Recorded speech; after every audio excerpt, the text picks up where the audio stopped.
चलिए तो क्लास को स्टार्ट करते हैं, है ना। सबसे पहले मैं बता दूं कि आज की जो क्लास है दैट इज अपॉन बीएनएस, है ना। हम लोग थोड़ा सा इसका इंट्रोडक्टरी पार्ट देखेंगे, भारतीय न्याय संहिता।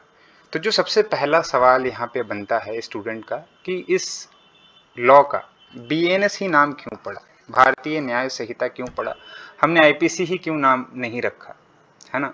Y we have change the name from IPC और भारतीय दंड संहिता टू भारतीय न्याय संहिता। एनीवन कोई मतलब अपना इनपुट देना चाहे, कोई बताना चाहे क्यों किया हमने ऐसा,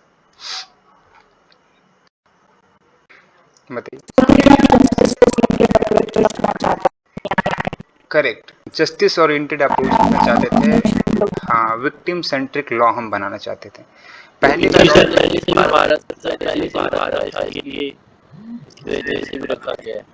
नहीं, देखिए भारत और इंडिया का जो कंट्रोवर्सी दैट इज पॉलिटिकल, उसमें हम नहीं जाएंगे। मतलब वो एक वो उन्होंने क्या कहते हैं, वो इंडिया उन्होंने नाम रख लिया अपना कांग्रेस पार्टी के अलायंस ने, तो इंडिया नाम जो है फिर उसके बाद से ब्रिटिश वाला हो गया और फिर भारत जो हमारा नाम हो गया, दैट इज डिफरेंट थिंग, ठीक है।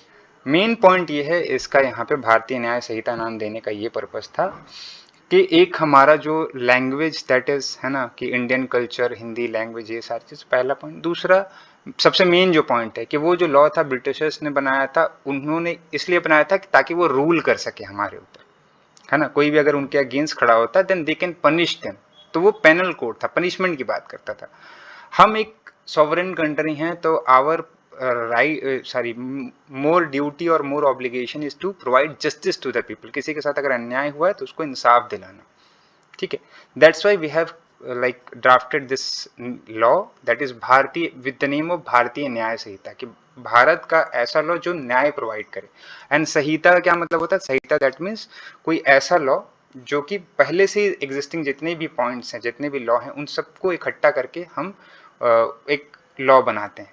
कहने का मतलब यह है कि पहले से एग्जिस्टिंग जितने भी लॉ हैं उन सबको हमने इकट्ठा किया और एक लॉ बना दिया उसके ऊपर, ठीक है, जो सारी उस एस्पेक्ट में सारी चीजों को इंक्लूड करता है। दैट इज कोड और that is Samhita. Samhita Hindi word है और इसी का इंग्लिश वर्जन है कोड, जो कि पहले आईपीसी मतलब इंडियन पेनल कोड में या सीआरपीसी में ये सब था। उसी का एक दूसरा चीज आता है एक्ट, जैसे कि आप लोगों को पता हो, तो एक्ट बेसिकली एक सब्जेक्ट मैटर के ऊपर बनता है ना। या फिर कोई सोसाइटी में नई प्रॉब्लम आती है तो उसके ऊपर अगर हम कोई लॉ बनाते हैं तो वो एक्ट होता है ना। जैसे कि अभी हमको लगा कि वुमेन जो माइनर है उनके साथ जो है रेप के केसेस बहुत ज़्यादा बढ़ रहे हैं, ठीक है।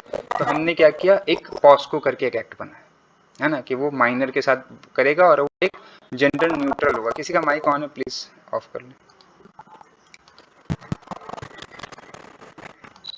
ठीक है। तो ये चीज़ है, ठीक है।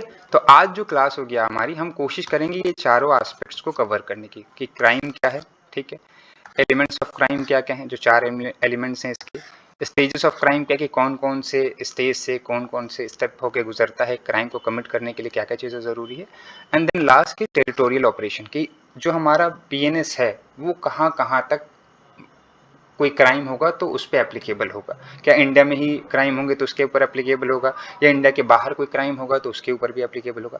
ये सारी चीज़ें आज हम लोग ट्राई करेंगे कवर करने की। मतलब 1 घंटे की क्लास है, 5-10 मिनट आगे पीछे भी होगा तो कोई इशू नहीं है।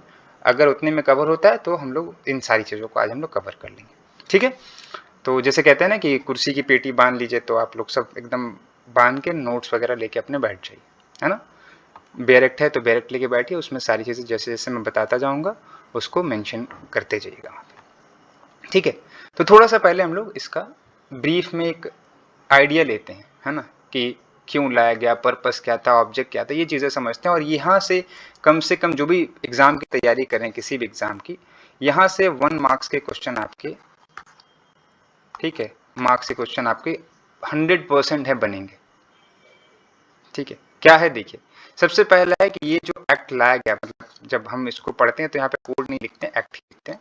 तो ये जो एक्ट लाया गया है बेसिकली, मतलब कहने का मतलब ये लॉ जो लाया गया उसका मेन पर्पस है कि justice system based on Indian thinking. मतलब इंडिया में क्या लॉ है, इंडिया का लॉ ये कहता है कि हम लोग न्याय प्रोवाइड करें। हम पनिशमेंट की बात नहीं करेंगे कि भाई जिसने गलत किया हम उसको पनिशमेंट दें, नहीं, जिसके साथ नाइंसाफी हुई है उसको उसके साथ न्याय होना जरूरी है, ठीक है।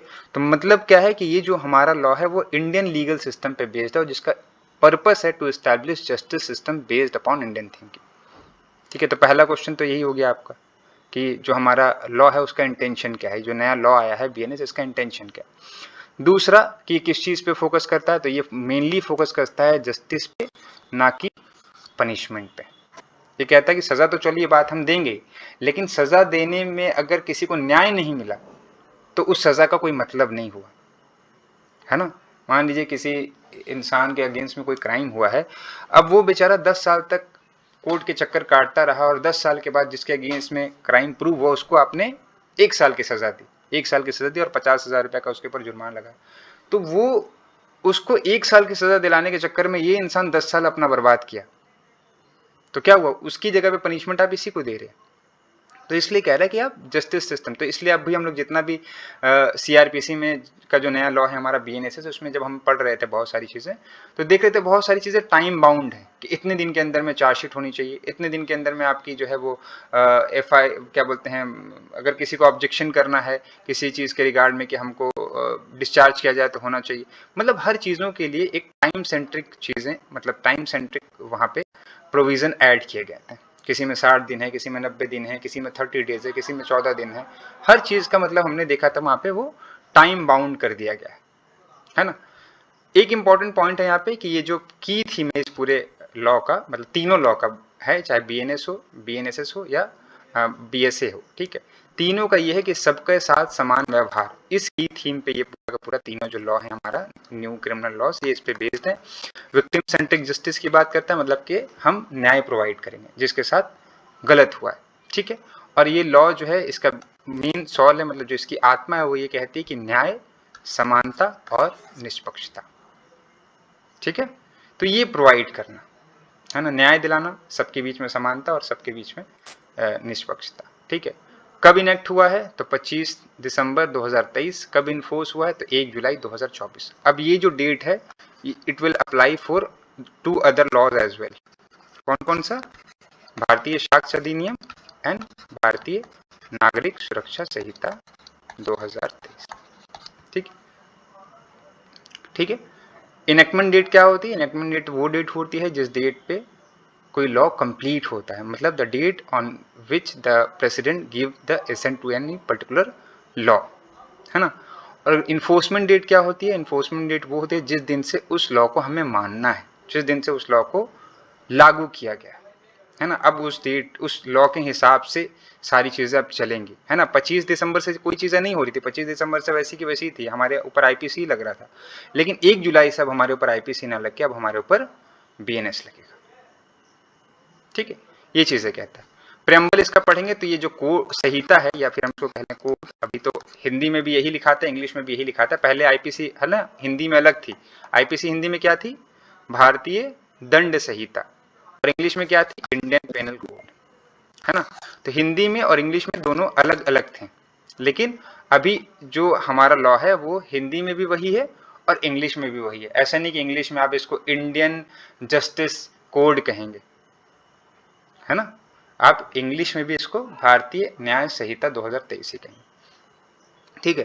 प्रियम्बल क्या कहता है, कंसोलिडेट करना, अमेंड करने के लिए इस लॉ को हमने लाया गया है। कौन से किस एस्पेक्ट से बात, किस एस्पेक्ट की बात करता है, वो ऑफेंसेस जो कि बेसिकली मतलब बेसिकली ऑफेंसेस जो हैं उनके रिगार्ड में जो भी लॉ हैं उनको कंसोलिडेट करना और उनको अमेंड करना। कहने का मतलब है कि जो ऑफेंस है, देखिए यहाँ पे वर्ड क्राइम नहीं यूज है ना, अभी हम आगे पढ़ेंगे what is the difference between crime and offence.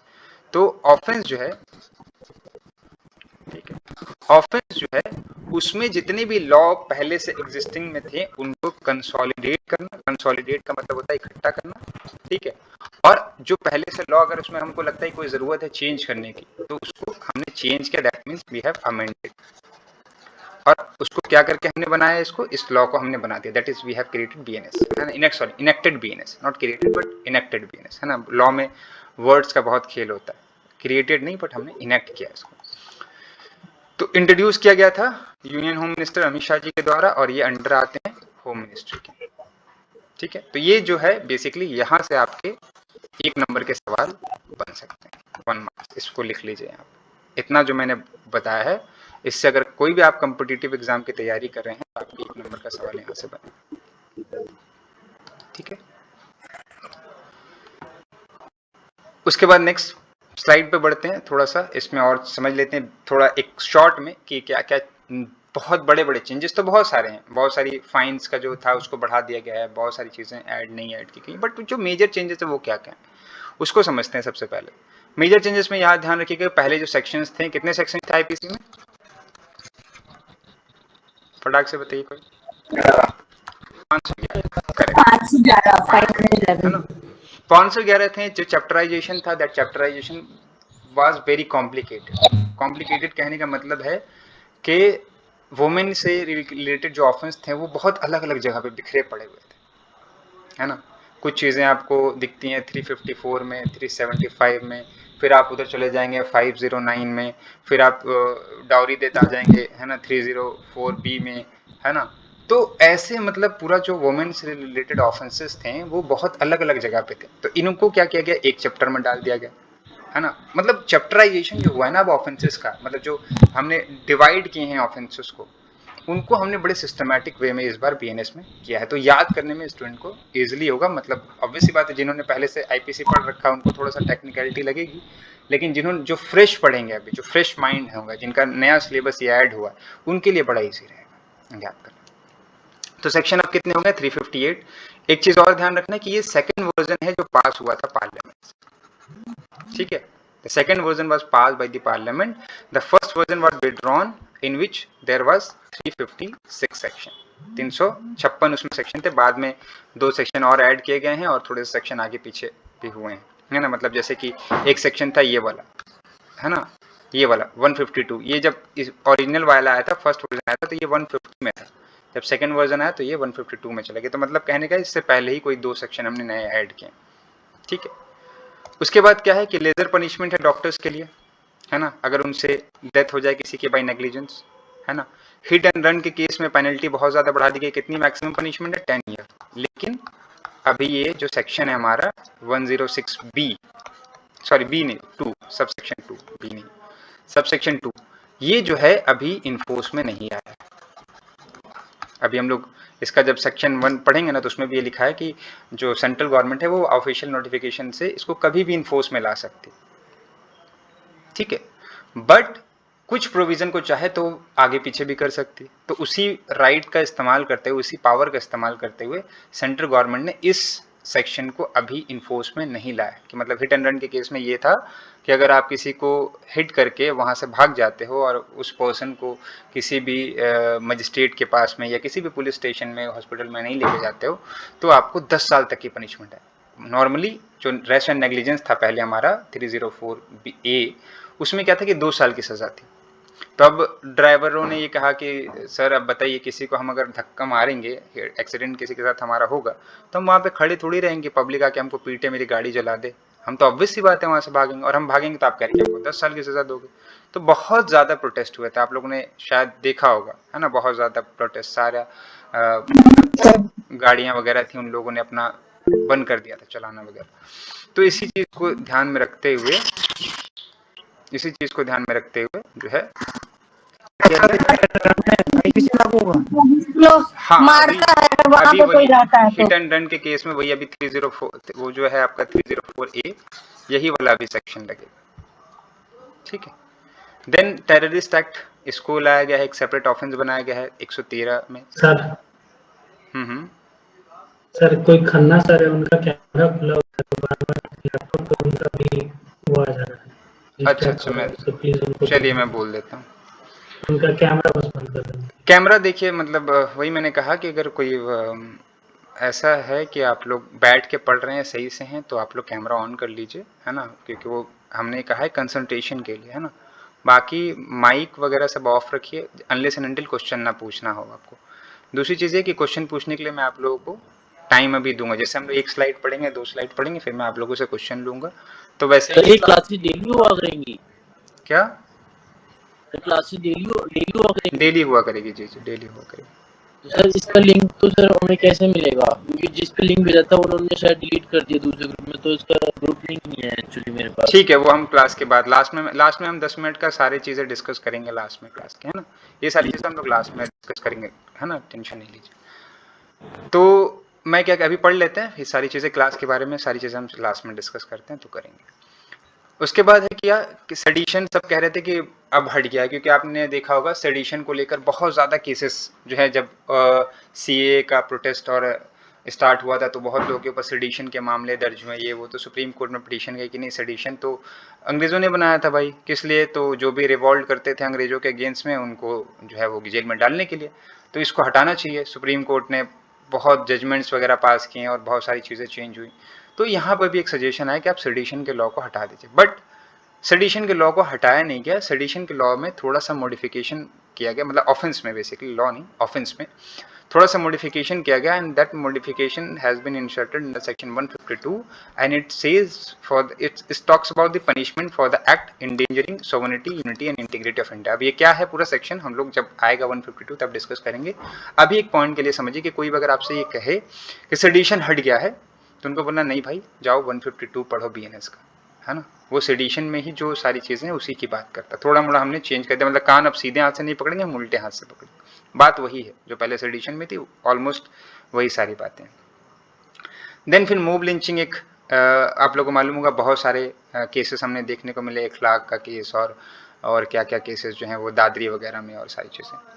तो इस चीज़ को लेके भी बहुत ज़्यादा चीज़ें थी कि भाई एक मोब लिंचिंग को लेके एक नया ऑफेंस बनाया जाए। तो मोब लिंचिंग हमने कहीं डिफाइन नहीं करी है, बट मर्डर में ही एक हमने पॉइंट ऐड किया है कि ग्रुप में पर्सन अगर किसी को मार देता है, ग्रुप में मतलब लोग किसी एक पर्सन को या किसी को भी मारते हैं, और क्योंकि वो किसी कम्युनिटी से बिलोंग करता है, किसी कास्ट से बिलोंग करता है, किसी रिलीजन से बिलोंग करता है, और भी बहुत सारे इसमें पॉइंट देंगे, उससे अगर करता है तो वहाँ पे वो मोब लिंचिंग के अंदर आएगा, और उसको भी जो सज़ा मिलेगी वो डेथ पनिशमेंट या लाइफ इम्प्रिजनमेंट मिल सकती है, सबको एक साथ, मतलब वही जॉइंट लाइबिलिटी वाला समथिंग, ठीक है। उसके बाद एडल्टरी वाला पॉइंट था, एडल्टरी को कि मतलब कमेटी ने कहा था कि इसको क्या कहते हैं, जेंडर न्यूट्रल बनाया जाए, लड़के को भी और लड़की को दोनों को सज़ा दी जाए। पहले एडल्टरी था जिसमें जो है आपको सिर्फ और सिर्फ लड़के को सज़ा मिलती थी, तो सुप्रीम कोर्ट ने उसको स्ट्रक डाउन कर दिया, बोला कि नहीं नहीं भाई ये तो गलत है, डिस्क्रिमिनेशन है, और आप कैसे कह रहे हो कि जगह हस्बैंड अगर कंसेंट दे देगा तो वो एडल्टरी नहीं होगा, और हस्बैंड कंसेंट नहीं देगा तो वो एडल्टरी होगा।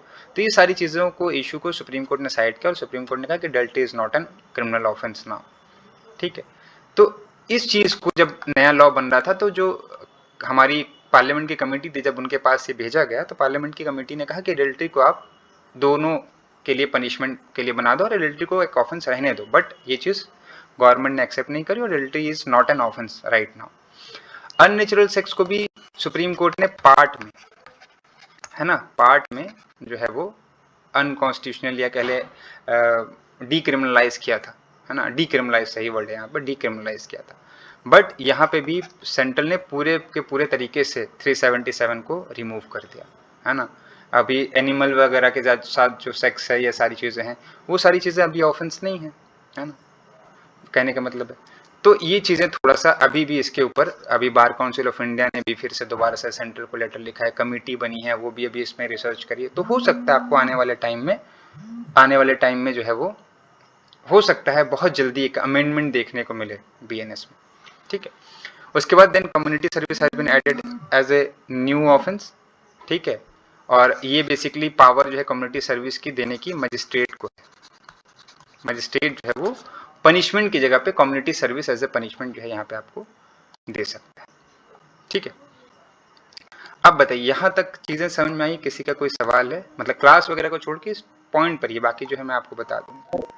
मैं एक रियल क्वेश्चन पूछूं सर? हाँ हाँ बताइए। क्या पता मैं ठीक भी हूँ सर। एक छोटी सी बात बताओ, जब आईपीसी था तो बीएनएस बनाया ही क्यों? क्योंकि वहाँ पे चैप्टर भी ऐड हो सकते थे, उसमें मॉडिफाई हो सकता था। हाँ बिल्कुल हो सकता था, मैं कह तो रहा हूँ इसमें बहुत ज्यादा चीजें पॉलिटिकली भी है ना, बहुत ज्यादा चीजें इसमें सर ये ब्रिटिश का लिया हुआ था ना, इसलिए अब हमारा वो सब भारत चीजें का हो देखिए, गया। ब्रिटिश का लिया हुआ वो पॉइंट एकदम बेबुनियाद है।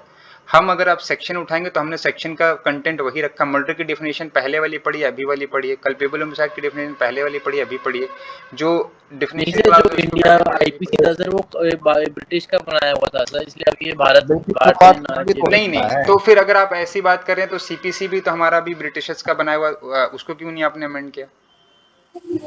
कॉन्ट्रैक्ट लॉ हमारा ब्रिटिशर्स का बनाया, उसको क्यों नहीं अमेंड किया, है ना, वो भी तो अपनी पर अपनी करने वाले हैं ना अभी कुछ क्या। दिनों में सीपीसी भी करने वाले हैं प्रपोज। हाँ वो चीज़ है, बट मैं वही कह रहा हूँ ना, धीरे धीरे ओवरहोलिंग ये जो कर रहे चीज़ें हैं हैं ना, सारी चीजें। ये जो है मुझे जो ज़्यादा तक लगता है,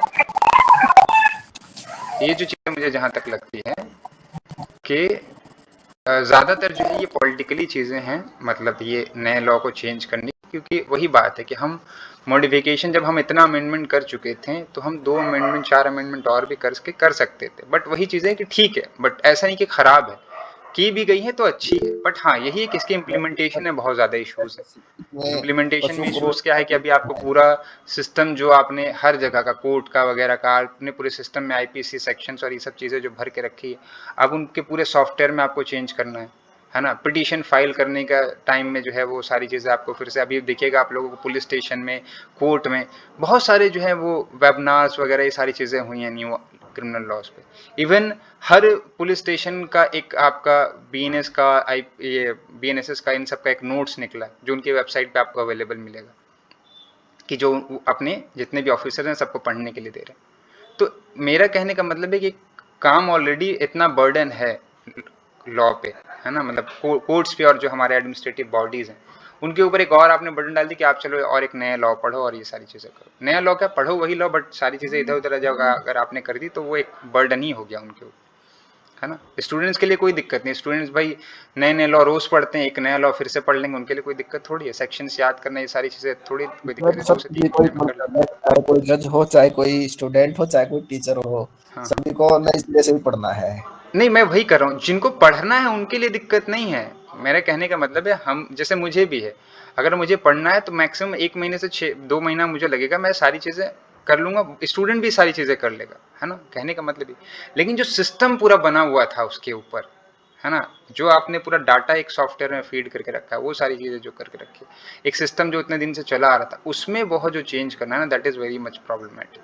तो सर ये एआईबी में भी आ सकता है, मतलब एआईबी में क्योंकि आएगा आपके, हाँ आपके सिलेबस में चेंज होगा, क्योंकि ऑब्वियस सी बात है, बार काउंसिल ऑफ इंडिया ने एक नोटिफिकेशन जारी किया कि जो नया सेशन आ रहा है आपका 24-25 वाला, उसमें आपको सिलेबस चेंज करने हैं।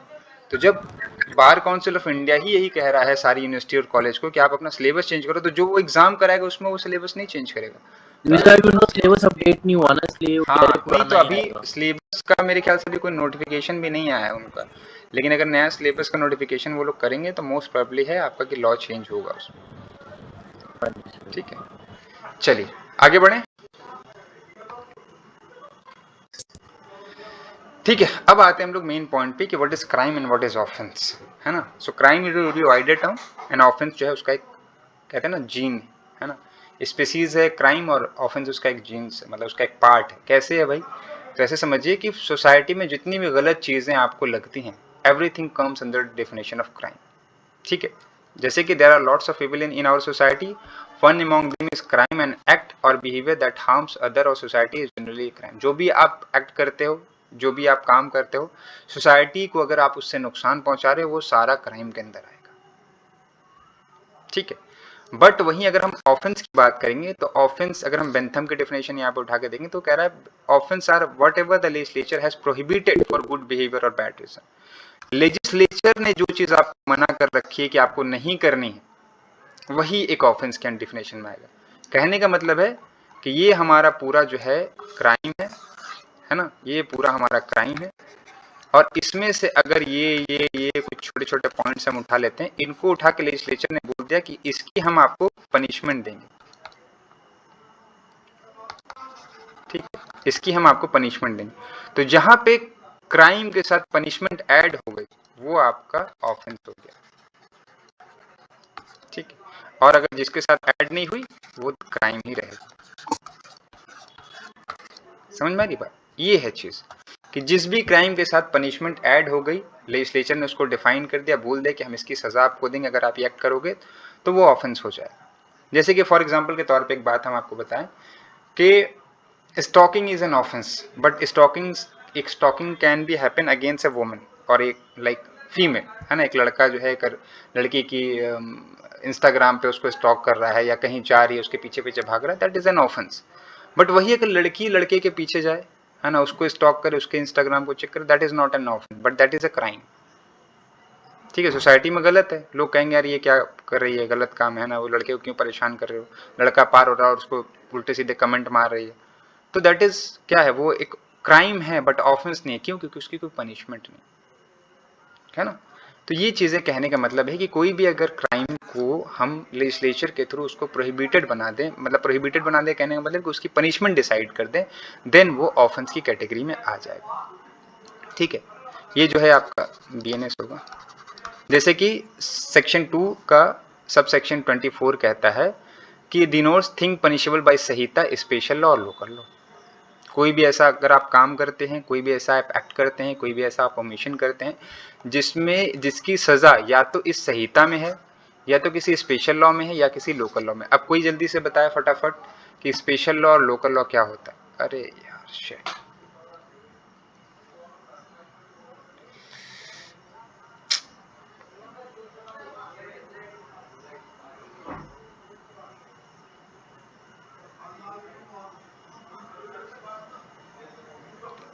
You're muted because a lot of just people are on this call. Just second network चला गया, 1 मिनट रुकिए।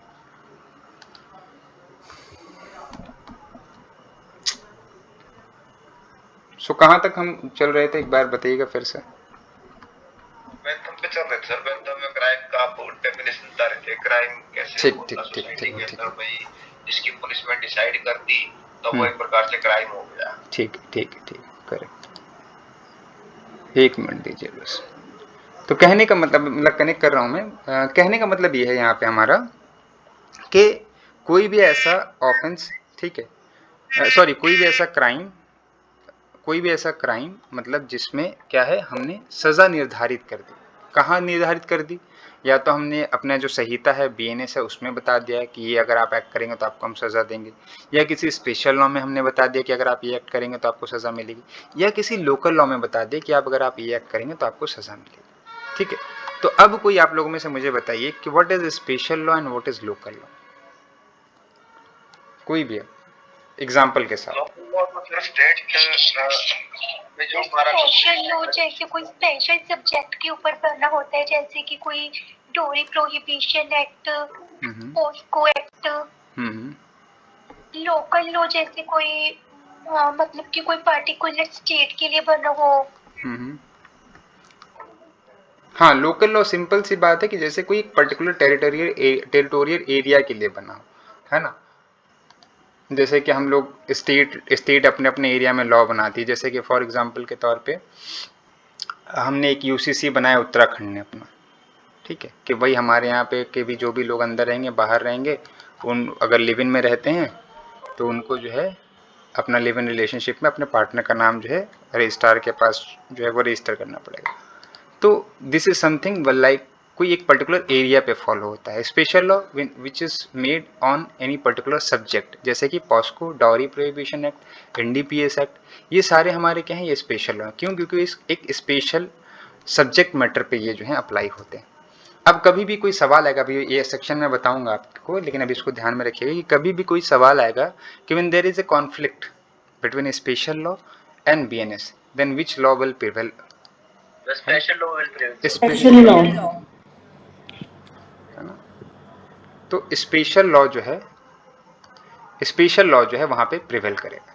ठीक है, हमेशा ध्यान रखिए। पर क्यों, रीजन क्या है इसका, कि भाई स्पेशल लॉ इसलिए बनाया गया है कि जो हमारा क्या कहते हैं उसको, ये लॉ है, मेन लॉ है जो हमारा, वो है प्रॉब्लम का सॉल्यूशन नहीं कर पा रहा था, है ना। हमारा जो मेन लॉ है वो प्रॉब्लम का सॉल्यूशन नहीं कर पा रहा था, इसलिए हमने एक स्पेशल लॉ बनाया। अगर हम वहाँ पे भी अपने जो मेन लॉ है उसको ही एप्लीकेबल कर देंगे तो फिर स्पेशल लॉ का पर्पस ही अचीव नहीं हो पाएगा, जो ऑब्जेक्ट है वही अचीव नहीं हो पाएगा, है ना। इसलिए when there will be a conflict between special law and this BNS, ठीक है, तो वहाँ पे स्पेशल लॉ या जो लोकल लॉ है वो प्रिवेल करेगा। ये चीज़ हमें ध्यान रखना। और आगे एक और पॉइंट है इसमें कि वो मिलिट्री वाले लॉज के साथ में, है ना, जो भी आर्म्स आर्मी वगैरह मार्शल लॉज वगैरह हैं, उनसे भी अगर हमारा कॉन्फ्लिक्ट करता है बीएनएस, तो वहाँ पे भी जो आर्मी वाले लॉ हैं वो प्रिवेल करेंगे। ठीक है, चलिए। एक्चुअली मैं स्क्रीन शेयर करता हूँ तो मुझे बैक जो ये है वो नहीं दिखता, कभी कभी नेटवर्क चला जाता है तो कट जाने से ना मुझे पता नहीं चलता। ठीक है, चलिए। अब डिस्कस करते हैं elements of crime. What is elements of crime, मतलब क्या चीजें जरूरी है क्राइम को करने के लिए, क्या चीजें जरूरी है। आप घर में खाना बनाते हैं, है ना, अब तो लड़के लड़कियां सब बनाते हैं, तो हम ये नहीं कह सकते कि लड़कियां घर में खाना बनाती हैं ना। जितने भी लोग हॉस्टल वगैरह में बाहर रहते हैं वो लोग भी खाना बनाते हैं बेचा।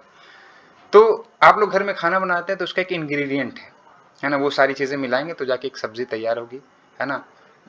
चावल बनाना है तो उसमें पानी डालेंगे, उसको गर्म करेंगे, उसमें चावल डालेंगे तो चावल बनेगा, है ना। तो क्राइम कैसे होगा, है ना, उसके लिए भी कुछ चीजें जरूरी हैं।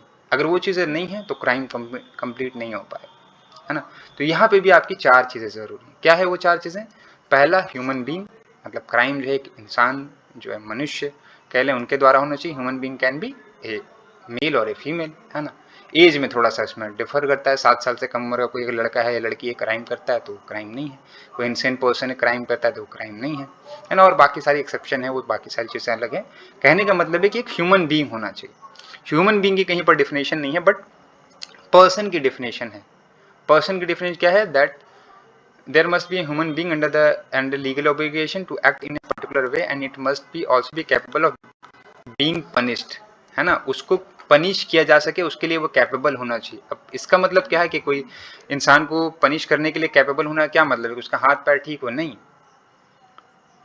उसने क्राइम इस सिचुएशन में किया है कि उसको अब लायबिलिटी आ जाएगी, उसके ऊपर अब लायबिलिटी आ जाएगी उस क्राइम को करने की। जैसे कि फॉर एग्जाम्पल एक माइनर है, मतलब माइनर नहीं, एक चाइल्ड है, माइनर तो नहीं आएगा वर्ड, चाइल्ड है, 7 साल से कम उम्र का है, उसने क्राइम किया है, ठीक है। अगर हम कैपेबल ऑफ बीइंग एक्ट देखेंगे तो चलिए मान एक टाइम पे देख सकते हैं कि 5 साल का या 6 साल का बच्चा चलो किसी को चाकू मार सकता है, बट क्या वो कैपेबल ऑफ बीइंग पनिश्ड है? नहीं है। क्यों? क्योंकि लॉ कहता है कि 7 साल से कम उम्र के बच्चे ने अगर कोई भी क्राइम किया है तो उसकी पनिशमेंट नहीं है, 0। डोलिन कैपेक्स, हाँ, डोलिन कैपेक्स, है ना। और उसके बाद 7 साल से ऊपर 12 साल से कम डॉली कैपेक्स, है ना, कि वो उसकी कैपेबिलिटी चेक की जाएगी कि क्या वो अंडरस्टैंड कर सकता था नेचर को, क्या वो जो क्राइम उसने किया उसको समझ में आ रहा है कि हाँ उसने क्या ऑफेंस किया है। तो अगर उस नेचर को अंडरस्टैंड कर पाएगा तभी उसको वहाँ पे पनिशमेंट मिलेगी, ठीक है। कोई इनसेन पर्सन है तो उसने कोई क्राइम किया है तो उसको सज़ा नहीं मिलेगी अगर वो नेचर को नहीं समझ पा रहा है बिकॉज ऑफ हिज इंसैनिटी। कोई पर्सन अगर इनवॉलंटरी इंटॉक्सिकेशन में, किसी को ज़बरदस्ती आपने ड्रग उसके इंजेक्ट कर दिया, किसी को ज़बरदस्ती आपने नशा करा दिया, अब वो जाके उसने कोई क्राइम कर दिया और क्राइम करते समय वो कैपेबल नहीं था अपने जो आसपास चीज़ें हो रही है उसको समझने की, तो उसको पनिशमेंट नहीं मिलेगी। किसी ने एक्सीडेंट से किसी को कर दिया, किसी ने नेसेसिटी में कोई क्राइम कर दिया, तो वो है ह्यूमन बीइंग सारे के सारे, बट वो कैपेबल ऑफ बीइंग पनिश्ड नहीं है। क्यों? क्योंकि वो सर्टेन एक्सेप्शन के अंदर में आते हैं, ठीक है। तो क्राइम होना चाहिए एक ह्यूमन बीइंग के द्वारा और वो कैपेबल ऑफ बीइंग पनिश होनी चाहिए, ठीक। सबसे पहला एसेंशियल। दूसरा है that is evil intention, mains रिया, है ना, गलत आशय, आशय और इसको मेंस रिया, इविल इंटेंशन क्या कहते हैं इसको हिंदी में? दुराशय ना, आशय दुराशय, हाँ हिंदी वाले जल्दी से बताएं।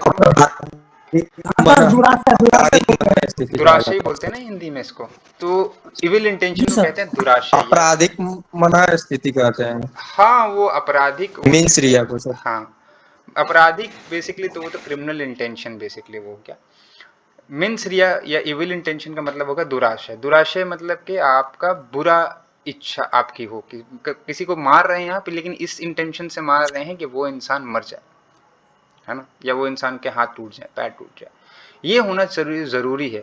अभी जैसे कि एक एग्जाम्पल था कि केस आया कोर्ट में, उसमें ये था कि एक इंसान डूब रहा था, है ना, सुसाइड करने गया मान लीजिए, ठीक है, एक इंसान सुसाइड करने गया, अब वो पानी में कूदा, ठीक है। दूसरे ने एक इंसान, ये हमारा खड़ा हुआ था, इसने देखा कि ये इंसान डूब रहा है, ये गया इसको पकड़ा और बाल से पकड़ के खींच के बाहर निकाल के ले आया। अब जब ये बाल से इसको खींच के बाहर निकाला ना तो इसके चोट भी लग गई और बाल भी खींचा तो उसको वहां पे भी पेन वगैरह हुआ। तो अब मान लीजिए फॉर एग्जांपल के तौर पे कुछ इसको दर्द हुआ, कुछ चोट लगी, किसके वजह से? इसके एक्ट के वजह से, इसने जो इसको पानी से बाहर निकाला। अब ये चला गया कोर्ट में, बोला कि सर इसने मुझे पानी से खींच के बाहर निकाला है तो इसके वजह से जो है मुझे चोट वगैरह लगी है, तो इसके ऊपर में हर्ट का केस करना है मुझे। तो क्या कोर्ट यहाँ पे अलाउ करेगी उसके? नहीं सर, वो क्योंकि गुड फेथ में कर रहा था सर, वो गुड फेथ में कर रहा था, उसको बचाने के लिए कर रहा था, तो यहाँ पे ये चीज नहीं होगी। वही उल्टा कर दे यहाँ पे कि एक इंसान जो है वो व्यू ले रहा था, है ना, पुल के ऊपर खड़ा होकर समुंदर का नज़ारा सेल्फी ले रहा था, कोई दूसरा इंसान है, उसको धक्का दे दिया उसने कि वो गिर जाए, डूब जाए उसमें। वो चलो डूबा नहीं, लेकिन नीचे गिरा, पत्थर वत्थर से चोट लग गई, और तैरना उसको आता था, वो बेचारा तैर के निकल गया। अब वो केस करेगा तो लायबल होगा वहाँ पे, है ना, उसके ऊपर चीज़। तो intention is very much important, है ना। सिर्फ अब इसमें हम लोग आगे और भी जब पढ़ेंगे स्टेजेस ऑफ क्राइम में, सिर्फ इंटेंशन होना इज नॉट सर मेरा क्वेश्चन है, is not an like make is will not make you liable for any kind of punishment, but intention के साथ अगर आप कोई एक्ट करते हो और उस एक्ट से सामने वाले को नुकसान हो या ना हो, चलो, और इसको कैसी भी इंजरी वगैरह हो, तो आपकी फिर लाइबिलिटी आती है ना। वो अभी हम लोग जब मेंसरिया और थोड़ा और डिटेल में भी हम लोग इसको पढ़ेंगे, बहुत इंपॉर्टेंट टॉपिक है मेंसरिया। एग्जाम में आपके सवाल जो इसके ऊपर पूरे मेंस वगैरह के अगर आप लोग तैयारी कर रहे होंगे तो इसमें पूरा एक क्वेश्चन आता है 10 नंबर का, 15 नंबर का मेंसरिया पे। तो कहने का मतलब है कि इविल इंटेंशन, ठीक है, पहला ह्यूमन बीइंग होना चाहिए, उसकी इविल इंटेंशन होनी चाहिए, तीसरा उसका एक्ट या ओमिशन होना चाहिए, दैट इज एक्टस रियस। अब कोई मुझे बताया कि what is the difference between act and omission, क्या होता है एक्ट और ओमिशन, फटाफट बताइए।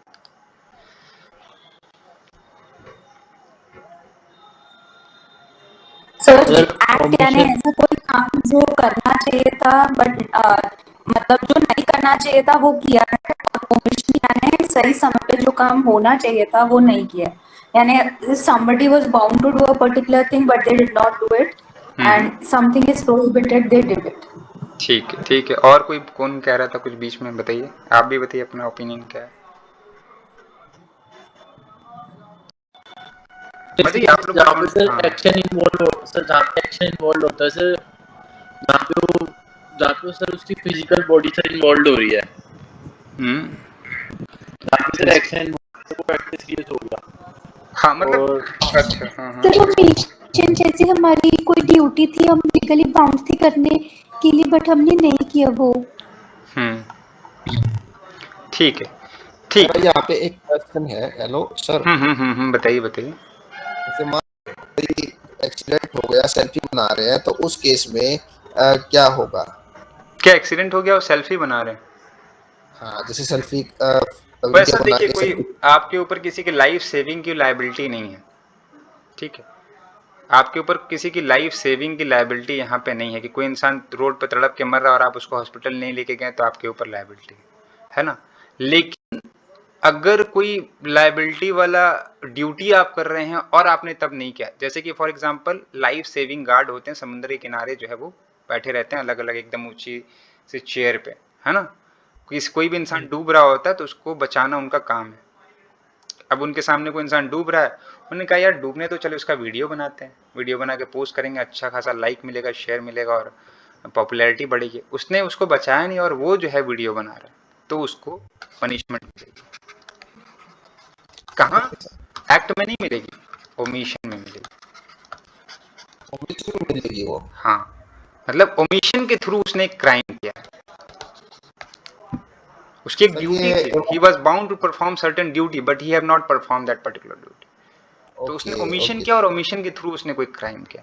और एक्ट क्या है कि लॉ ने आपको कुछ करने के लिए कहा था बट आपने, सॉरी, लॉ ने आपको कुछ करने के लिए मना किया था बट आपने उसको कर दिया। जैसे कि रोड के ऊपर कहा गया कि 60 से ज्यादा स्पीड नहीं चलाना, आपने 100 की स्पीड में गाड़ी चली, जाके किसी को ठोक दिया, तो आपको लॉ ने कहा था कि नहीं भाई इतना ही लिमिट है आपका। ये लॉ ने कहा है कि किसी को थप्पड़ नहीं मारना, अगर थप्पड़ मारोगे तो हम आपको सजा देंगे, आपने जाके किसी को थप्पड़ जल दिया बिना मतलब का, आपको सजा मिलेगी।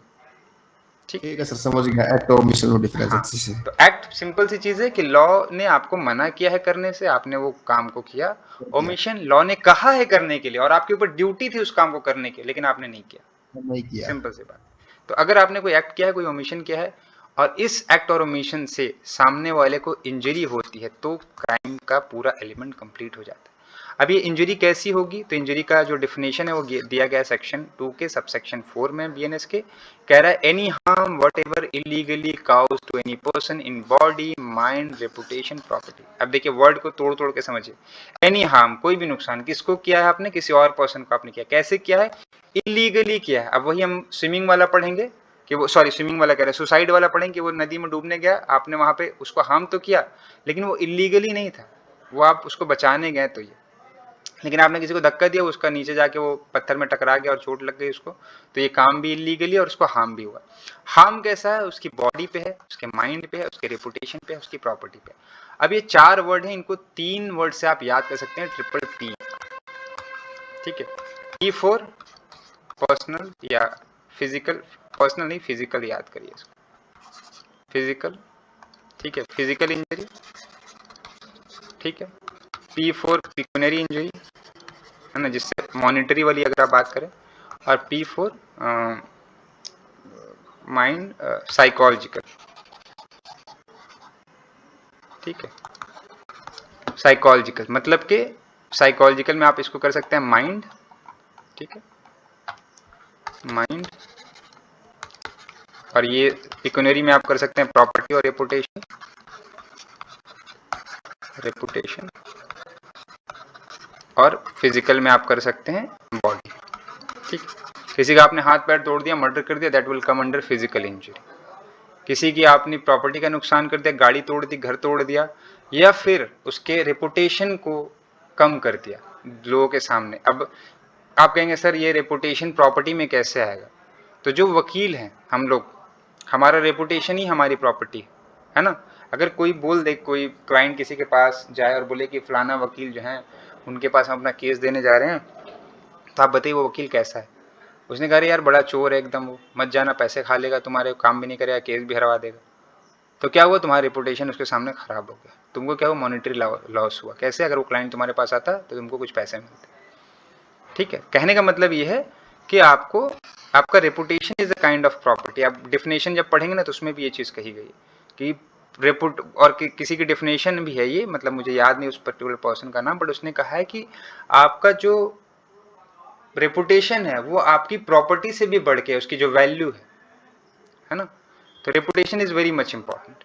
और आपकी साइकोलॉजिकल मतलब माइंड, कि आपको मतलब रोज ताने दे रहा है, उल्टा सीधा कह रहा है, तो आपका दिमाग पे तजद, तो इसमें आपका क्रुएलिटी को आप समझ सकते हैं, है ना। Cruelty is, what is cruelty? Cruelty में आपकी 2 तरीके की होती है, एक मेंटल, एक फिजिकल।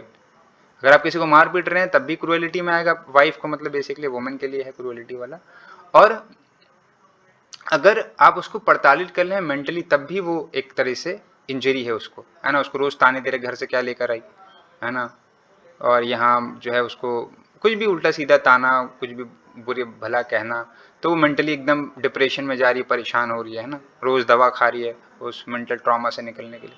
तो is a kind of harm on mind, like, है ना, इंजरी है माइंड के ऊपर। तो अगर आप किसी को इंजरी करते हैं उसकी बॉडी पे, उसके माइंड पे, रेपुटेशन पे, प्रॉपर्टी पे, तो ये सारी चीजें मिला के एक क्राइम जो है आपका, परफेक्ट क्राइम जो हम कह रहे हैं, वो कंप्लीट हो जाता है। सर एक मेरा क्वेश्चन, हाँ, जो फिजिकल से रिगार्डिंग ही, जैसे हम किसी को थप्पड़ जड़ देते हैं तो उस केस में अटेम्प्ट टू मर्डर का चार्ज लग सकता है उसमें? अरे नहीं नहीं, थप्पड़ में अटेम्प्ट टू मर्डर का चार्ज नहीं, उसमें हर्ट आएगा सर, हार्ट आएगा सिर्फ उसका। उसमें हार्ट आएगा, उसमें भी देखा जाता है हार्ट और ग्रीवियस, अगर नहीं देखिए, अगर मान लें कि उसका थप्पड़ में ग्रीवियस हर्ट नहीं आएगा। ग्रीवियस हर्ट में इससे काइंड ऑफ बहुत लंबा चीज़ है, जैसे कि आप 20 दिन तक हॉस्पिटल में, अभी तो शायद वो 20 दिन से 15 दिन हो गया, तो 15 दिन तक एडमिट, तो किसी इंसान ने किसी को थप्पड़ मारा, वो थप्पड़ की वजह से 15 दिन हॉस्पिटल में तो एडमिट नहीं रहेगा, है ना? या उसका दांत, लेकिन अगर वही थप्पड़ मारा और उसका जबड़ा अगर आपने किसी को थप्पड़ मारा और उसको सर थप्पड़ जाके लगा, तो हो सकता है ग्रीवियस हर्ट। नहीं, हाँ वही चीज है कि जैसे थप्पड़ उसका मारा, जबड़ा टूट गया तब तो अब लगेगा जबड़ा टूट ग्रीवियस। गया, भाई दांत तुमने टूट गया, भाई तुमने थप्पड़ मारा, उसके खून निकल गया, दांत बहुत टूट ज्यादा गए, ब्लीडिंग हो नहीं गई। खून निकला तो नहीं, लेकिन उसके दांत टूट गए, है ना। जैसे आप ग्रीवियस हर्ट में अरे पढ़ेंगे, उसका दांत टूट गया, किसी को थप्पड़ आपने इतनी जोर से मारा कि उसके दांत टूट गए, तो वो ग्रीवियस हर्ट में आ जाएगा। नहीं सर, ग्रीवियस हर्ट में नहीं आएगा, सॉरी, ग्रीवियस हर्ट में नहीं आएगा। ग्रीवियस हर्ट की डेफिनेशन ये आती है, कुछ भी ऐसी औजार जो नुकीला हो और जिससे ज्यादा चोट लगने का खतरा हो, वो ग्रीवियस हर्ट में आएगा। ग्रीवियस हर्ट सेक्शन 320 सीआरपीसी में आता है, 8 से उसका सबसेक्शन पढ़ लीजिए, उसमें दांत टूटना भी आता है। देखिए मैं बता देता हूँ, जो भी कह रहे हैं उनको मैं बता देता हूँ। यहाँ पे 8 है, ठीक है, पॉइंट। उसमें एक पॉइंट है फ्रैक्चर और dislocation of bone and tooth. ठीक है, तो दांत अगर आपका टूट जाता है, फ्रैक्चर हो जाता है, डिसलोकेट हो जाता है, आपकी बोन डिसलोकेट हो जाती है, बहुत सारी चीज़ें हैं, हेड डिसफिगर हो जाएगा, फेस डिसफिगर हो जाएगा।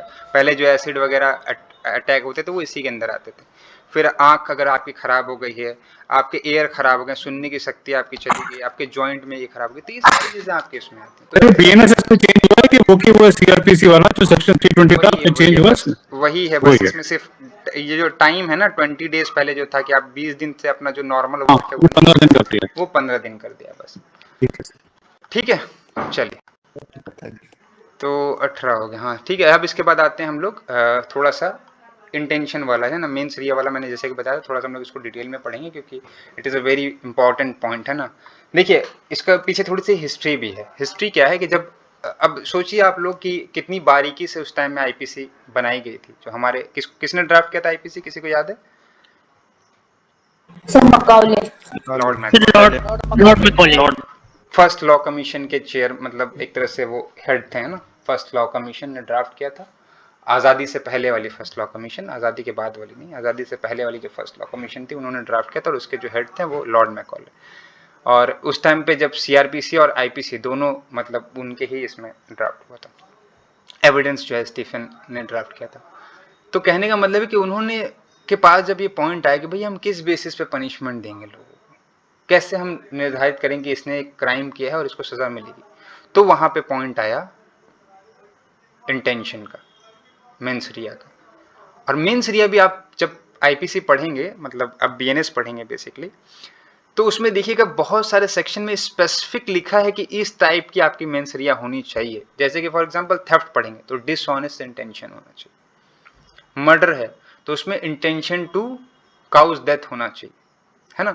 तो इतनी बारीकी से हर एक सेक्शन को ड्राफ्ट किया गया है कि किस सिचुएशन में कौन सी आपकी इंटेंशन होगी तभी आपको लायबल किया जाएगा, और उसी के बेसिस पे फिर जजमेंट बाद में सुनाया जाता था कि भाई इसमें ऐसी इंटेंशन है कि नहीं, अगर मिल रही है तो आपको सजा मिलेगी। और इसी के बेसिस से बहुत सारे केसेस अभी हम लोग जो डिस्कस करेंगे, सिराज वर्सेस डी रुडजेंट, आर वर्सेस प्रिंस और एमएस जॉर्ज वाला केस, ये सारी चीज़ें इसी पूरे ही इस पॉइंट पे ही बेस्ड है। ठीक है, तो दो मैगजीम है, एक्टस नॉन फेसिट्रियम नीसी मीन सिट्री, आपने याद किया होगा। दूसरा acts mean white of acts non it's means acts. दोनों क्या मतलब है? पहले का मतलब है कि कोई भी ऐसा एक्ट आपने किया है लेकिन वो आपको गिल्टी नहीं करेगा अनलेस एंड अनटिल आपका इंटेंशन हो उस काम को करने का। दूसरा कि that means that an act done by a man by me against my will is not my act. मतलब कोई जबरदस्ती मुझसे कोई काम करा रहा है, मैं उसको करना नहीं चाहता लेकिन किसी ने मुझसे जबरदस्ती काम करवाया, तो वो मेरा एक्ट नहीं होगा। जैसे कि आप एग्जाम्पल के तौर पे जब हम लोग डेफिनेशन वाला जनरल डिफेंस पढ़ेंगे, है ना, तो उसमें आपने पढ़ा होगा कि कोई इंसान स्टेट के अगेंस्ट कोई क्राइम उसको छोड़ के या किसी की डेथ छोड़ के अगर कोई काम करता है और उससे काम वो कराया गया है, कैसे? उसके ऊपर जोर जबरदस्ती करे, किसी ने किसी कनपट्टी बंदूक रखा और बोला कि जो घर का जो ताला है उसको खोलो, नौकर ने बेचारे ने ताला खोल दिया, डाकू हैं चोरी करके चले गए, तो क्या नौकर लायबल होगा? नहीं लायबल होगा। क्यों? क्योंकि under the fear of injury उसने वो काम किया, और वो काम कैसा था? उसमें किसी की डेथ नहीं हुई और वो ऐसा काम नहीं था जो स्टेट के अगेंस्ट था। ठीक है सर, इसमें हमारा एक छोटा सा डाउट है कि अगर कई बार सुनने में आता है कि किसी ने कुछ काम कर दिया इलीगल काम इंटॉक्सिकेशन के अंदर, लेकिन इंटॉक्सिकेशन उसने विलिंगली ली थी, तो उस केस में उसको लायबल माना जाएगा कि नहीं माना जाएगा? बिल्कुल माना अगर विलिंगली इंटॉक्सिकेशन, हाँ, voluntary intoxication is no defence under the BNS, और आईपीसी में भी नहीं था। वॉलंटरी इंटॉक्सिकेशन का मतलब ये है कि आप अपने सोच समझ में कोई काम कर रहे हो। जी सर। अब आते हैं हम लोग सिराज वर्सेस, हाँ बताइए सर। अगर हम ड्रिंक करके किसी का ऐसे कोई नुकसान करे प्रॉपर्टी में, तो बनेगा कुछ सर? बिल्कुल बनेगा। ड्रिंक करके आप गाड़ी चलाते हैं, ड्रिंक करके आप गाड़ी चलाते हैं, आपके ऊपर चालान कटता है ना, तो बिल्कुल बिल्कुल तो बस वही बात है यहाँ पे, और कुछ नहीं। जी, ठीक है। सिराज वर्सेस डी रुडजेंट, ये केस बेसिकली होता क्या है कि ड्रिंक के ऊपर ही आप देखिए केस। ड्रिंक पे ये रहता है कि भाई कोई भी ऑन ड्यूटी ऑफिसर रहेगा, आप उसको दारू नहीं बेचेंगे। तो एक ऑफिसर इस पर्सन के पास आता है, सिराज साहब के पास, और इनको बोलता है कि भैया दारू दो। तो ये देखते हैं उसका जो ड्रेसअप होता है वो ऑफिसर वाला नहीं होता, और वो नहीं समझ पाते कि वो ऑफिसर हैं और वो उसको उठा के दे देते हैं। बाद में उनके खिलाफ केस होता है कि भैया आपने ऑफिसर को कैसे ऑन ड्यूटी दारू दे दी। तो कोर्ट में मामला जाता है। वो कहते हैं कि सर जब हम उसको देखें तो हमको तो लगा नहीं कि वो कोई ऑफिसर, और मेरा इंटेंशन भी नहीं था कि भाई जो है वो किसी ऑफिसर ऑन ड्यूटी को हम दारू दें या जो भी, मतलब वाइन या जो भी था उस टाइम में, शराब वराब जो भी थी चीज़ें हम दें, इंटॉक्सिकेटेड चीज़ें दें। तो इसलिए जो है हम लायबल नहीं, क्योंकि मेरा मेंस रिया नहीं था, ठीक है। तो इसलिए कोर्ट ने यहाँ पे उनको डिस्चार्ज कर दिया, पहला पॉइंट, मतलब एक्विटल किया केस में, डिस्चार्ज ने एक्विटल किया केस में, और ये हेल्ड किया कि every institute in every institute mens rea is to be implied unless a contrary is shown. मतलब हर लॉ में, मतलब जितना भी एक्ट है ना, जितना भी सेक्शन है, मतलब उस टाइम में जो 511 सेक्शन थे, उसमें जितने भी ऑफेंसेस हैं, हर ऑफेंस में हम ये चेक करेंगे कि इंसान का मेंस रिया है कि नहीं, अनलेस एंड अनटिल वो सेक्शन ही कह रहा हो कि मेंस रिया की यहाँ पे जरूरत नहीं है। जैसे कि फॉर एग्जांपल रेप के ऑफेंस में कभी भी आप नहीं देखेंगे कि कोई एक वर्ड दिखाओ कि intention to have sexual intercourse with a woman, आप ये वर्ड कहीं देखेंगे ही नहीं रेप की डेफिनेशन। क्यों? क्योंकि वहाँ पे इंटेंशन हो ना हो, अगर आप किसी पर्सन ने रेप किया, he will be held liable, है ना, डिफर्मेशन, है ना, और बाकी सारी चीजें, बहुत सारे ऑफेंसेस हैं जिसमें आपका स्पेसिफिकली क्रिमिनल नेग्लिजेंस में भी आ जाएगा। हाँ, पब्लिक न्यूसेंस में भी आ जाएगा, बहुत सारी चीजें हैं, है ना। अभी हम लोग पढ़ेंगे उसमें आगे में कि इंटेंशन की आपकी वहां पे जरूरत ही नहीं है। तो ये कह रहा है कि अगर वहां पे स्पेसिफिकली शो नहीं है कि इंटेंशन की जरूरत है या नहीं है, तो आप हर चीज, हर ऑफेंस के साथ ये मानेंगे कि इंटेंशन की वहां पे जरूरत थी, हर सेक्शन को आप इंटेंशन की जरूरत थी के साथ पढ़ेंगे, अगर स्पेसिफिकली वहां पे ये मेंशन नहीं है तो। दूसरा केस आया आर वर्सेस प्रिंस का। ये क्या करते हैं जनाब कि एक लड़की रहती है 14 साल की मेरे ख्याल से, उसको उठा के, मतलब उठा के नहीं, मतलब उसके साथ लेके उसको चले जाते हैं शादी वगैरह करने वगैरह के लिए। उस टाइम में लॉ होता है कि 16 साल से कम उम्र की लड़की को आप उसके गार्जियन के कंसेंट के बिना ले नहीं सकते। तो इन्होंने कहा कि सर वो जो लड़की थी वो तो देखने में 18 साल की लग रही थी, है तो 14 साल की, बट देखने में 18 साल की लग रही थी। मैंने उससे पूछा भी कितने साल की, तो उसने कहा कि मैं 18 साल की हूँ, तो यहाँ पे जो है मैं लायबल नहीं हूँ। तो कोर्ट ने कहा कि नहीं, आपकी लायबिलिटी होगी, आपका ये ड्यूटी था कि आपको सारी चीज़ें पता करके लेके जाना चाहिए।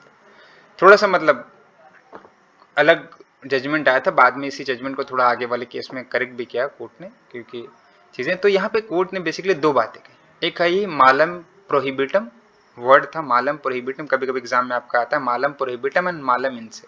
व्हाट इज मालम प्रोहिबिटम? मालम प्रोहिबिटम का मतलब होता है there can be no conviction in the absence of mens rea. मतलब आपने कोई ऐसा एक्ट किया है और वहां पे अगर मेंस रिया नहीं थी तो आपको लायबिलिटी नहीं होगी, ठीक है। और मालम इनसे कि आपने अगर कोई एक्ट किया है even in the absence of mens रिया, आपकी लायबिलिटी होगी। अदरवाइज वो लॉ ही कहता है कि भैया यहाँ पे बिना मेंस रिया के आपको लायबल हम नहीं करेंगे। मतलब कि जैसे फॉर एग्जांपल के तौर पे किसी ने थेफ्ट किया, ठीक है, तो थेफ्ट में क्या है आपका, थेफ्ट में लायबिलिटी है।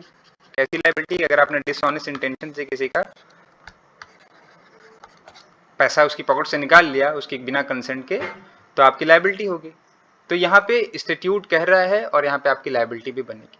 लेकिन आपने कोई ऐसा ऑफेंस किया है जहाँ पे मेंस रिया की जरूरत ही नहीं थी, तो आपकी लायबिलिटी ऑटोमेटिक हो जाएगी। अगर किसी इंसान ने रेप किया है, किसी इंसान ने जो है वो ऑब्सीन बुक सेल कर रहा था, किसी कोई इंसान जो है वो पब्लिक न्यूसेंस कर रहा था, तो वहाँ पे मेंस रिया की जरूरत नहीं है। Even in the absence of mens Riya that person will be held liable, ठीक है। तो यही है मालम प्रोहिबिटम मालम इनसे, बस इसका मतलब याद रखिएगा, बहुत इंपॉर्टेंट है, एग्जाम में आपके इससे सवाल पूछे जाते हैं, ठीक है।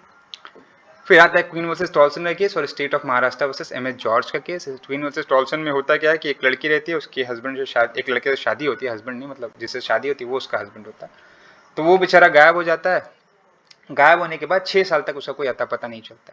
तो वो ये सोच के कि भाई वो मर गया है, वो दूसरी शादी के लिए तो इंक्वायरी वगैरह पूरी करती है कि भैया वो इंसान जीवित है कि नहीं है, बट वो 6 साल के बाद शादी कर लेती है। लॉ क्या कहता है कि 7 साल के बाद आप किसी को सिविल डेथ मानेंगे, तो उसको 7 साल तक वेट करना चाहिए था, लेकिन वो 6 साल में शादी कर लेती है। और जैसे ही 7वां साल लगने वाला होता है उसके 1 महीने पहले वो इंसान टपक जाता है कि भैया हम तो अभी जिंदा। वो नहीं देखा आपने वेलकम मूवी, RDX कहते हैं कि अभी हम जिंदा हैं। देखिए, किसने देखी वेलकम मूवी? मैंने देखा हूं सर, मैं नहीं देखा हूं सब मिलके। तो उसमें एक RDX साहब रहते हैं, वो कहते हैं हमेशा डायलॉग कि अभी हम जिंदा हैं। तो इसका हस्बैंड वैसे ही आता है, आगे कहता है कि सर अभी हम जिंदा हैं, तुमने शादी कैसे कर ली, 7 साल तो पूरे हुए नहीं। कोर्ट में मामला जाता है, कोर्ट में लड़की सर वो जो प्रिंस वाला केस था पिछले स्लाइड में, उसमें वो लड़की को जो उठाकर लेकर जाता है तो वो लड़की की कंसेंट नहीं मानी जाती, कुछ नहीं तो उसको हाँ तो वो उसको कन्विक्ट किया जाता है। हाँ, इसमें किया जाता है ना। हालांकि लड़की जो है वो उससे शादी करने के लिए उसके साथ जाती है, बट फिर भी जो है वहाँ पे कोर्ट उसको कन्विक्ट करती है। इस पर ठीक है, ये लायबल कर देती। लेकिन इसी का थोड़ा सा डिफरेंट आता है क्वीन वर्सेस टॉल्सन में। क्वीन वर्सेस टॉल्सन में बोलती है लड़की कि सर हमने पूरा पता किया, जो भी लोग हैं इनके जानने वाले सबसे हमने पूछा, सबसे फुल इंक्वायरी करी कि भाई कहाँ है ये पर्सन। तो ये जो मेरा एक्ट है वहाँ पे मेरी कोई इंटेंशन नहीं थी। I have no intention to commit the offence of bigamy, कि दूसरी शादी मैं करूँ अपने हस्बैंड के जीवित होते। मैंने बहुत देखा, बहुत इंतजार किया, मेरा हस्बैंड नहीं आया तो मैंने शादी कर ली। तो कोर्ट यहाँ पे इसको, इस ग्राउंड को एक्सेप्ट कर लेता और कहता कि मेंस रिया नहीं थी, और यहाँ पे इसको एक्विट कर देता। लास्ट में क्या बोला? एक्विट कर देता है, मतलब ये ग्राउंड उसका जो है एक्सेप्ट कर लेता है कि जो ग्राउंड है वो इनोसेंट का, दैट वाज एक्सेप्टेड, कि उसने जो मैरिज करी थी वो फुल इंक्वायरी के बाद करी थी, तो she was having no guilty intention, so not held for में होते हैं कई बार में भाई नहीं पता चल पाता, तो उस केस में इंक्वायरी करने के बाद तो क्या उसमें कुछ हो सकता है? देखिए, जो प्रैक्टिकल चीजें हैं वो ये है कि कोई इंसान अगर खोया है तो आपको उसके खिलाफ एक पुलिस में रिपोर्ट करनी होगी, है ना, पेपर में इश्तेहार देना होता है। तो जिस दिन से आपने पुलिस को रिपोर्ट किया, जिस दिन से आपने इश्तेहार दिया, उस दिन से डेट काउंट की जाती है। अगर उस दिन से 7 साल तक वो इंसान गायब है, किसी को नहीं पता, किसी को नहीं पता कहने का मतलब ये नहीं कि कोई भी पर्सन जो उसके बारे में जानता नहीं था उसको नहीं पता, उन पर्सन को उसके बारे में नहीं पता जिनको उनके बारे में मोस्टली पता होना चाहिए था, जैसे कि उसके फैमिली, उसके फ्रेंड्स, उसके रिलेटिव्स। उन लोगों को अगर उनके बारे में 7 साल तक नहीं पता, then you can consider him as a civil death. उसकी सिविल डेथ हो गई है, आप जो है फिर जो भी करना चाहें, उसकी प्रॉपर्टी अपने नाम करना चाहें कर सकते हैं। कोई पर्सन, कोई हस्बैंड किसी का खो गया तो वाइफ दूसरी शादी कर सकती है, किसी की वाइफ खो गई तो हस्बैंड दूसरी शादी कर सकते हैं। ये सारी चीज़ें आप कर सकते हैं, जो एक डेथ के बाद एक आप काम कर सकते हैं, उसकी प्रॉपर्टी का बंटवारा कर सकते हैं, सारी चीज़ें कर सकते हैं। ठीक है, ये लॉ है। जैसे कोई विल लिख के रहा हो तो विल के केस में वो ना की गई हो कोई, तो उसमें कुछ हो सकता है। मैं वही तो कह रहा हूँ, सारी चीज़ें में हो सकता है, लेकिन 7 साल का टाइम पीरियड वेट करना पड़ेगा। प्रॉपर्टी आपको डिवीजन करना है, कुछ भी करना है, तो आपको 7 साल का वहाँ पे वेट करना पड़ेगा। ठीक है, क्या आप कोर्ट में जाएंगे? नहीं, ऑटोमेटिक नहीं, ऑब्वियस सी बात है। आपको प्रॉपर्टी के मामले में तो आपको कोर्ट की डिक्लेरेशन लेनी पड़ेगी, और लेकिन ऐसे नॉर्मल शादी वगैरह में आपको नहीं लेनी पड़ेगी। ठीक है, फिर उसके बाद ये एक केस है state of Maharashtra versus M H George. इसमें होता है कि 34 kg गोल्ड एक पर्सन एक कंट्री से दूसरी कंट्री जा रहा होता है, बट उसकी फ्लाइट जो है मुंबई में लैंड करती है। मुंबई में होता है ना कि आप एक ब्रेक जर्नी और एक लिंक फ्लाइट होती है आपकी, समथिंग लाइक, तो उसकी फ्लाइट जो है मुंबई में लैंड करती है, उसका हॉल्ट होता है थोड़ी देर, और वहाँ पे कस्टम लोग उसको 34 kg गोल्ड के साथ पकड़ लेते हैं। इस अरेस्ट से कुछ दिन पहले ही एक इंडिया में लॉ आता है कि एक पर्टिकुलर अमाउंट से ज़्यादा गोल्ड आप कैरी नहीं कर सकते। इससे पहले ये लॉ नहीं था, तो इसको पता नहीं था कि भैया इससे पहले जो आरबीआई ने कुछ नया रूल निकाला है और लॉ में चेंज हुआ है वगैरह वगैरह। तो ये तो एकदम शानदार भाई साहब बोलते हैं कि अरे हमको क्या मालूम कि लॉ नहीं है आप लोग के यहाँ, हमको तो पता ही नहीं था, 5 दिन पहले आपने लॉ चेंज किया है। तो यहाँ पे 2 पॉइंट निकल के आए जो हम लोग आगे अभी पढ़ेंगे भी उसको। एक तो कि you can not take a difference that you don't know about the law, है ना। Ignorance of law is not excusable. आप लोगों ने पढ़ा होगा ignorantia non excusable, but ignorance of fact is excusable. Fact के बारे में आपको नहीं पता था, आपने कोई ऑफेंस कर दिया, you can take then excuse. But अगर आपको लॉ के बारे में बोलेंगे कि नहीं पता था और आप कहेंगे भैया हमको तो मालूम नहीं था किसी का मर्डर करने से भी डेथ पनिशमेंट मिलती है, तो ये आप एक्सक्यूज नहीं दे सकते। इन्होंने यही कहा पहली बात कि भाई हमको तो पता ही नहीं था कि लॉ 34 kg हम गोल्ड लेके नहीं जा सकते हैं, हमको तो लगता था कि हम लेके जा सकते हैं, और मेरी फ्लाइट तो वैसे भी सर हम किसी और कंट्री जा रहे हैं, लैंड आपने यहाँ करवा दी, तो हम तो पहली बात है स्मगलिंग तो हम इंडिया में कर ही नहीं रहे। दूसरा कि मेरी कोई इंटेंशन नहीं थी ऐसा तरीके की स्मगलिंग करनी। तो बेसिकली पॉइंट ये यहाँ पे था कि ऐसा मेन तो पॉइंट इसमें ये इसी पे आता है, इग्नोरेंस ऑफ लॉ वाले पॉइंट पे ये जो केस आता है कि अगर हम इस पे यहाँ पे इसको एक्विटल कर देते हैं, इस केस में इस पर्सन को, एम एच जॉर्ज को, मेयर हंस जॉर्ज समथिंग कुछ नाम होता है इसका, अगर एक्विटल कर देते तो हर कोई कल आके यही कहता है कि सर हमको तो पता ही नहीं था कि सर हाईवे पे जो है वो 200 की स्पीड से गाड़ी चलाना जो है वो क्राइम है, तो हमको छोड़ दीजिए क्योंकि आपने एम एच जॉर्ज में छोड़ा था। ठीक है, तो इसलिए यहाँ पे कोर्ट जो है इसको स्ट्रिक्ट लायबिलिटी के प्रिंसिपल में पनिश करती है, बोलती है कि आपने जो ऑफेंस किया उसमें मेंस रिया की जरूरत ही नहीं थी। ठीक है, और ignorance of law is not excusable, so in this case the accused was convicted. ठीक है, अब बिल्कुल बिल्कुल अचानक से आया तो अचानक से जल्दी से पूछिए। सर में थोड़ा सा जानकारी ये चाहिए कि जैसे मान के चलो मैं घर से निकल आया, ठीक है, और मैं अपने राज्य में जा रहा था, ठीक है, अब दूसरे राज्य में दूसरे राज्य में मेरे पुलिस पकड़ती, मेरे को अंदर करता, ठीक है, और मैं घर वाले को बता भी पाया, मेरा जमानत नहीं हुआ, मैं 10 साल तक जेल के अंदर था। इधर घर वाले जो है तो महीना 2 महीना 3 महीने के बाद गुमशुदा का रिपोर्ट लिखा थाने में और पेपर इश्तेहार कराते हैं। उस स्थिति में यदि मैं 10 साल का सजा काट के वापस आता हूँ तो उस स्थिति में मेरी प्रॉपर्टी चाहे शादी जो भी कुछ भी हुआ होगा उसमें क्या होगा सर? तो बड़ा खतरनाक सवाल है आपका, तो मुझे भी ध्यान से तो बिहार का होगा झाजी तो खतरनाक सवाल। देखिए ये जो सिचुएशन है ना आपकी,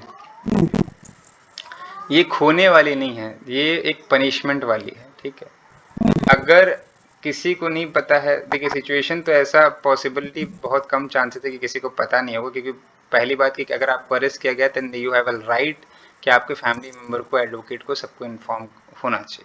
ठीक है, तो पहली बात सिचुएशन की चलिए सही आएगा नहीं। दूसरी बात है कि अगर आएगा तो सजा जो है क्या, ये ड्यूटी तो पुलिस की नहीं है कि फैमिली को इन्फॉर्म किया जाए कि भाई तुम्हारा बंदा है, पुलिस की ड्यूटी है। बट फिर भी मान लीजिए ये सिचुएशन आ गई ना, तो इस सिचुएशन हम सुन तो लीजिए पहले एक मिनट, तो इस सिचुएशन हाँ बताइए अर्जुन। सर ये एक चीज मैं अभी तक नहीं समझ पा रहा, ऐसे हमेशा कहते हैं कि ignorance of fact is an excuse, लेकिन ignorance of law is why not an excuse? मतलब ऐसा लगता है कि section of the statute of supreme court की जजमेंट में जबरदस्ती ये चीज हम पे लाद दी। फॉर एग्जांपल कल को हम डोकला करें, सुप्रीम कोर्ट कहेगा ये डोकला नहीं इडली है। नहीं इसके पीछे रीजन अगर किसी ने किसी को मर्डर कर दिया तो मुझे पता है गैर कानूनी ऐसा होना चाहिए। रीजन अर्जुन रीजन मैं बताता हूँ आपको, देखिए आप इसमें लॉ को कवर कर रहे हैं, तो इसका मतलब है कि सुप्रीम कोर्ट की जो भी जजमेंट है वो सबको पता है, मर्डर एसेंशियल्स क्या है, चार्ज डिस्चार्ज है, ये सब एक आम इंसान को क्या पता। अगर किसी को एक सर्विस में बाई पोस्ट चिट्ठी भेज रहे थे तो आप ये बोलते हो कि वो आम इंसान बोलेगा सेक्शन 27 जनरल क्लॉज है उसको पता रहना चाहिए। अब आप मुझे बताइए सर, कल सुप्रीम कोर्ट बोलेगा जो आप मसाला डोसा खा रहे हो आपका मसाला डोसा रवा मसाला डोसा या मशरूम मसाला डोसा, ऐसे कैसे चलेगा? मतलब कोई चीज हमारे ऊपर लाद रहा है तो हमको उसको मानना चाहिए। नहीं, सुप्रीम कोर्ट देखिए पहली बात तो सुप्रीम कोर्ट आपके ऊपर लॉ नहीं ला रहा है, लॉ आपकी पार्लियामेंट ला रही है, सुप्रीम कोर्ट उसको इंटरप्रेट कर रही है। पार्लियामेंट बोलते हैं रवा मसाला डोसा जो है ये कल से पाव भाजी, वो नहीं बोलेगी सुप्रीम कोर्ट। पहली बात तो ये इररिलेवेंट क्या कहते हैं वो आपका हाँ नहीं, पहले बात समझिए। अब देखिए सवाल पूछा है तो अब बात जवाब समझिए। रीजन है इसके पीछे, रीजन ये है कि जो हमारा आईपीसी था, आईपीसी का ईयर क्या था, कोई बता सकता है? What was the year? 1860। And what was the date of इस इम्प्लीमेंटेशन, मतलब इन्फोर्समेंट की डेट क्या है? 1862। ठीक है, ऑलमोस्ट 1.5 साल लगा था आईपीसी को इन्फोर्स में लाने में। तो हमने आईपीसी बनाया और उसको इन्फोर्स किया 1.5 साल के बाद। हमने बीएनएस भी बनाया और हमने इन्फोर्स किया इसको 6 महीने के बाद। ठीक है, अब पहले तो ये बताइए कि हमने ये चीज की क्यों, कोई आइडिया? ये वो देख रहा था कि कोई ग्राउंड पर छूट गया है, कोई ग्राउंड छूट जाएगा तो हम तो बाद में अमेंडमेंट में डाल देंगे। मशीनरी को ट्रेन करने के लिए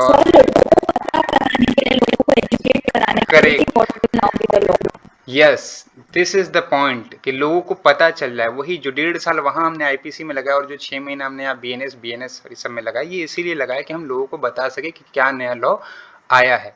पहले के टाइम में भी जब लॉ हमारा बनाया गया था ना, तो उस टाइम में हमारे ऊपर कौन से लॉ थे? मुगल काल से हम लोग निकल के आए थे, है ना, मुगलों से ही तो अंग्रेजों ने पूरा इंडिया पे कब्जा किया। लास्ट जो है डायनेस्टी आपकी मुगल की थी इंडिया पे, और बाकी जो राजस्थान वगैरह में वहाँ पे जो राजपूत वगैरह और ये सारी चीजें। तो हर इंडिया के जो अलग अलग पार्ट थे, पहले तो ये नहीं था ना कि इंडिया पाकिस्तान और ये, पहले तो अलग अलग राजाओं के कब्जे में था एरिया, है ना। हैदराबाद हमारा और ये सब जो कश्मीर था, ये सब राजाओं के कब्जे में थी। तो हर एरिया में अलग अलग लॉ थे। तो हमने क्या किया, हमने एक लॉ बनाया, बोला कि हम हमारा जो अब एरिया होगा, अंग्रेजों ने कहा कि जो अब हमारे अधीन में एरिया होगा उस पर हम ये सारे लॉज लगाएंगे। तो उन लॉ को लगाने के लिए उन्होंने 1.5 साल का टाइम लिया। क्यों? क्योंकि उन्होंने सबका अनाउंसमेंट किया कि भैया हमने ये चीज़ें ऑफेंस में डाली है, अब अगर आप ये ऑफेंस करेंगे तो आपको पहले वाली सज़ा नहीं मिलेगी, ये सज़ा मिलेगी जो आपकी आईपीसी में दी गई। अब भी हमने वही किया कि अब हमने क्या किया कि जो हमने लॉ बनाया, हमने अब बता दिया कि भैया आईपीसी की सज़ा भूल जाओ कि 100 रुपये और 50 रुपये फाइन दे के तुम निकल जाते थे, है ना। मोटर व्हीकल एक्ट भी हमने चेंज किया 2019 में। क्या किया हमने? टाइम लिया उसको इम्प्लीमेंट करने के लिए, कि आपने बता दी कि अब आप हेलमेट के बिना गाड़ी चलाएंगे तो 100 रुपये अगर नहीं 1000 का फाइन लगेगा। तो हमने ड्यू टाइम दिया है लोगों को ये चीज़ अवेयर करने का। और आजकल के टाइम में इतना स्मार्ट सिस्टम हो गया है कि लोगों को सब चीज़ें पता होगी। तो लोग ये अगर हम डिफेंस दे देंगे कि भैया आपको लॉ नहीं पता तो you can take the defence, तो एक मर्डर वर्डर तो चलिए छोड़ दे, बहुत बड़ा ऑफेंस के बारे में। नॉर्मल गाड़ी के चालान भी, सर हेलमेट पहन के गाड़ी चलाना होता है, अच्छा हमको तो पता ही नहीं था सर, हमको छोड़ दीजिए। बिना ड्राइविंग लाइसेंस से गाड़ी चलाना होता है, टैक्स के बारे में बहुत बोलेंगे, ये टैक्स भरना होता है, हमें तो पता ही नहीं था। तो हर कोई ऑफेंस में यही लेगा। तो इग्नोरेंस ऑफ फैक्ट में क्या है, फैक्ट इज समथिंग। सर हम रिटन स्टेटमेंट की बात करते हैं, और रिटन स्टेटमेंट में करने के बाद पार्टी 3% होती है, डिफेंडर्स 3% होते हैं, तो 120 डेज का टाइम है। अब कुछ जजमेंट्स और स्टैट्यूट कहते हैं 9 years 120 के बाद कोर्ट हैज पावरलेस, तो उनको पता नहीं है ये वाले, मतलब हमको पता नहीं है। तो लॉ कहता है कि जब आपको पता नहीं है नो एक्सक्यूज। तो मतलब इंसान को क्या सारी एवरी, तो फिर आप लॉ की पढ़ाई अर्जुन क्यों करने, पहले ये बताइए। आपके अगर लॉ के बारे में सबको पता रह जाएगा तो वकीलों का तो कोई काम नहीं रहेगा ना फिर, है ना। तभी तो एक प्रोफेशन बनाया गया ये, कि हमारा काम है कि भाई अगर कोई मसला आएगा तो लोग हमारे पास भाग के आएंगे, हम उनसे फीस लेंगे और हम उनकी जगह पे रहेंगे, खड़े होंगे और हम उनको बताएंगे कि ये लॉ है, अगर आपने इतने दिन में नहीं किया तो आपके राइट खत्म हो जाएंगे। पहला पॉइंट। दूसरा पॉइंट ये कि अगर आप ये जो कह रहे हैं ना कि 60 दिन 90 दिन, तो उसके अलावा आप सेक्शन 5 भी लिमिटेशन का पड़ेगा, उसमें भी कह रहा है कि अपील और एप्लीकेशन में हम टाइम को एक्सटेंड कर सकते हैं।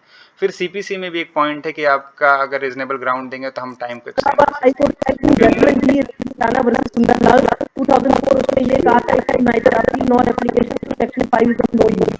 सेक्शन 5